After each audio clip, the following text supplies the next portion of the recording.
वक्रतुंड महाकाय सूर्यकोटि समप्रभ निर्विघ्नं कुरु मे देव सर्वकार्येषु सर्वदा सर्वमंगलमांगल्ये शिवे सर्वार्थसाधिके शरण्ये त्र्यंबके गौरी नारायणी नमोस्तुते। जगदम्ब मात की जय। सदानंदीचा उद्योस्तु बोल भवानी की जय। जय जय श्री राधे श्याम, जय जय श्री राधे श्याम, जय जय श्री राधे श्याम। सज्जन सद्भक्त हो,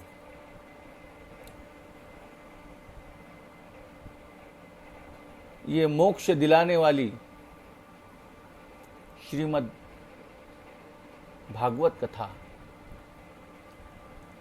क्यों सुननी चाहिए, ये सुनने का तात्पर्य क्या है, इससे क्या फल प्राप्त होने वाला है, इसकी महिमा हम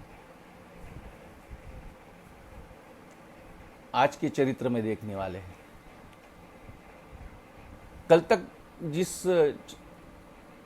कथा भाग पर हमने श्रवण पठन मनन चिंतन या प्रकाश सब दृष्टि से किया, जिसमें उसकी भागवत की महती बताई गई और उसी के अनुषंग से भागवत महती को जोड़ने वाला प्रसंग की कथा के रूप से आप तक प्रकट हो।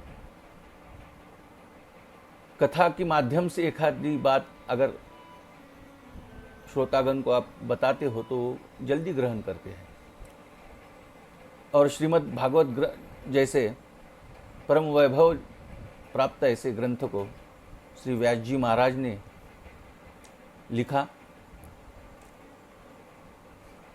और वो आप तक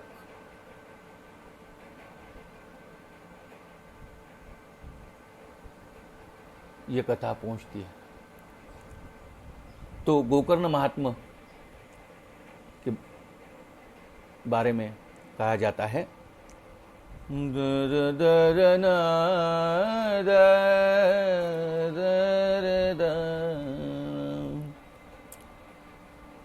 तुंगभद्रा नदी के किनारे बड़ा संपन्न गांव था कि जिस गांव में बड़ी खुशहाली थी। हरा भरा गांव क्यों ना हो, तुंगभद्रा नदी जैसी प्रवाहित जिस गांव से हो। बड़ा मोहनीय दृश्य उस तुंगभद्रा नदी के किनारे वसा हो उस गांव का। और उसी गांव में बड़ी संपन्नता थी, केवल धन से नहीं तो विद्या से ही संपन्नता थी। क्यों? तो वहां बड़े प्रकांड पंडित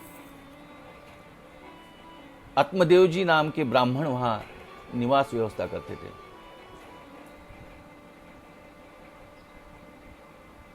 ये प्रकांड पंडित वाले आत्मदेव जी जब गांव से अपनी तुंगभद्रा नदी की ओर जब सुबह अन्निक करने के लिए जाते हैं तो सब माता भगिनी गांव के ज्येष्ठ सब बड़े श्रद्धापूर्ण अंतःकरण से बाहर आकर खड़े रहते कि बड़ा प्रकांड पंडित जा रहा है। बड़ा प्रेम भाव से सब छुप कर नमन करते थे। आप और हमारी नजरिए से अगर ऐसा देखें तो जिस घर में बहुत बड़ी धन संपदा है, धनिकता है, बाहर जाते हुए लोग बड़े झुक से सलाम करते हैं, नमन करते हैं, नमस्ते करते हैं, बड़ा रुतबा है, तो आप और मैं यही कहूँगे कि बड़ा खुश नसीब आदमी है, बड़ा सुखी आदमी है।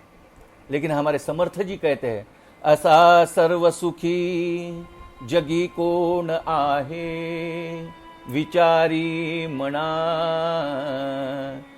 तूच शोधून पाहे. असा सर्व सुखी जगी कौन आहे, विचारी मना तूच शोधूनी पाए. ऐसा इस जगत में कौन खुश नसीब है, पूछिए, कुछ ना कुछ दर्द बता ही देगा. बड़ी संपन्नता है घर में, लेकिन फिर भी सास को अपनी बहू से शिकायत है. किस जगह अगर सब आनंदी मंगल है, समझो एखादी बहू को सास है ही नहीं, तो उसे ननन से बैर है, ननन से शिकायत है. अगर कोई तकलीफ देने वाला है ही नहीं,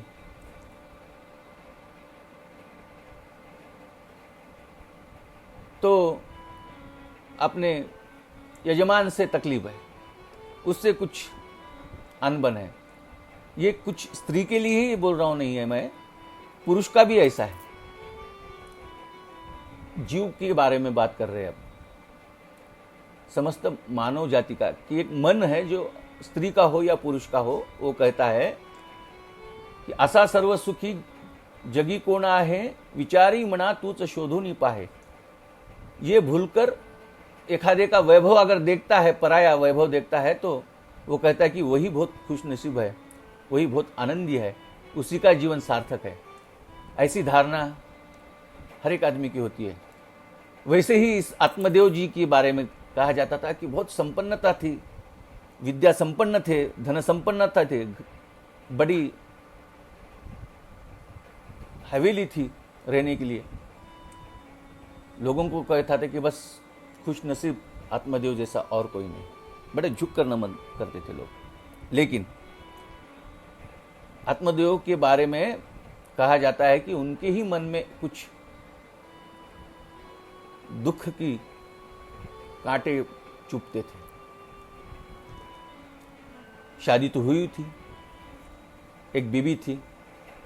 शास्त्रकार उसका वर्णन करते हैं कि वो कैसी थी.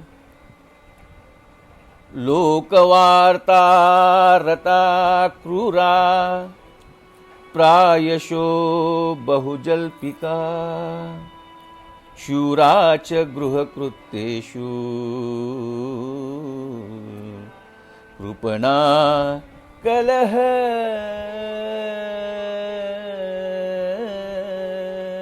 प्रिया.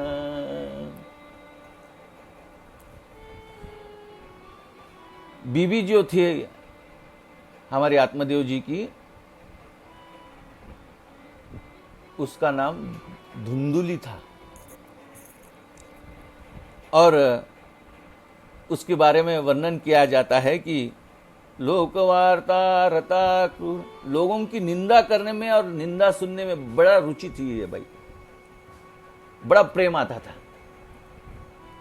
फिर घर के काम वैसे ही रह जाए, लेकिन एक आधी आस पड़ोस की अगर कोई माता भगिनी, जिसे सहेली कहते हैं, तो आजकल वैसा नहीं रहा. आजकल व्हाट्सएप पे चल रहा है सब. अब पहली की बात बता रहा हूं. अगर ये लोग कुछ आ गई, घर में कुछ काम भी बाकी है, लेकिन अगर एक पड़ोसन दूसरी पड़ोसन की अगर कुछ गिला शिकवा या कुछ चुगली करने आती है, तो वो सुनने में बड़ा इसे रस था. किसे? आत्मदेव की अर्धांगिनी को, जिनका नाम धुंधुली था. लोकवार्ता रता, लोग ये वार्ता सुनने में बड़ी आनंद आती थी. और दिल से कुछ मुलायम नरम दिल की नहीं थी. कैसी थी? क्रूरा प्रायशो, क्रूर प्रवृत्ति की. यानी किसी के बारे में रहम दिल, किसी कोई आया घर में तो उसे कुछ देना, घर में सर जाना. किसी के ब्राह्मण के घर में बहुत कुछ आता है, सभी ब्राह्मण के बारे में नहीं, आत्मदेव जैसी ब्राह्मण किया.